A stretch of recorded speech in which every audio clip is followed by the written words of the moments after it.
हाँ जी दोस्तों, ये आपां टर्बो साउंड विसल है जो ਐਮਾਜ਼ੋਨ ਤੋਂ ਆਰਡਰ ਕੀਤੀ ਹੋਈ ਸੀ ਤੇ ਸਾਡੇ ਕੋਲੇ ਅੱਜ ਹੀ ਪਹੁੰਚੀ ਹੈ ਤੇ ਇਹਦੀ ਅਨਬਾਕਸਿੰਗ ਕਰਕੇ ਦਿਖਾਉਂਦੇ ਆ ਤੁਹਾਨੂੰ। ਤੇ ਚਲੋ ਦੇਖਦੇ ਹਾਂ ਇਹਦੀ ਅਨਬਾਕਸਿੰਗ ਕਰਕੇ। Cause you don't care, I don't need friends. And you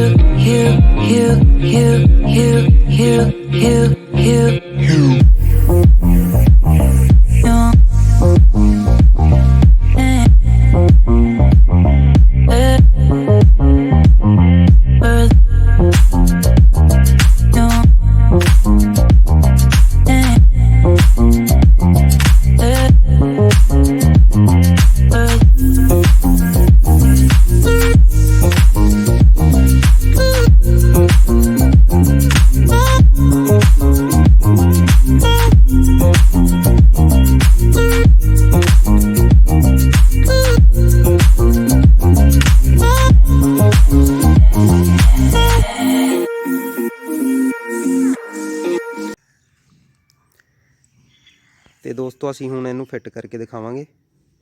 ਤੇ ਇਹਦੇ ਲਈ ਸਾਨੂੰ ਫਿਟਿੰਗ ਲਈ ਇੱਕ 8 ਨੰਬਰ ਦੀ ਚਾਬੀ ਚਾਹੀਦੀ ਹੋਏਗੀ। ਤੇ ਚਲੋ ਹੁਣ ਕਰਦੇ ਹਾਂ ਫਿਟਿੰਗ ਇਹਦੀ।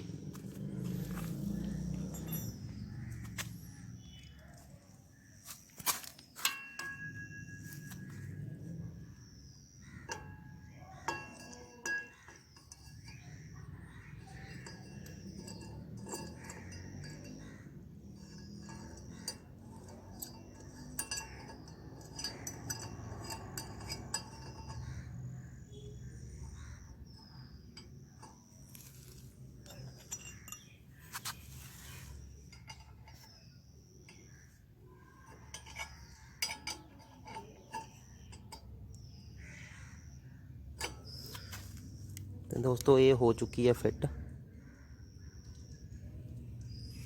ਤੇ ਦੇਖਦੇ ਹਾਂ ਹੁਣ ਸਟਾਰਟ ਕਰਕੇ ਦੀ ਸਾਊਂਡ ਕਿੱਦਾਂ ਦੀ ਆਉਂਦੀ ਹੈ।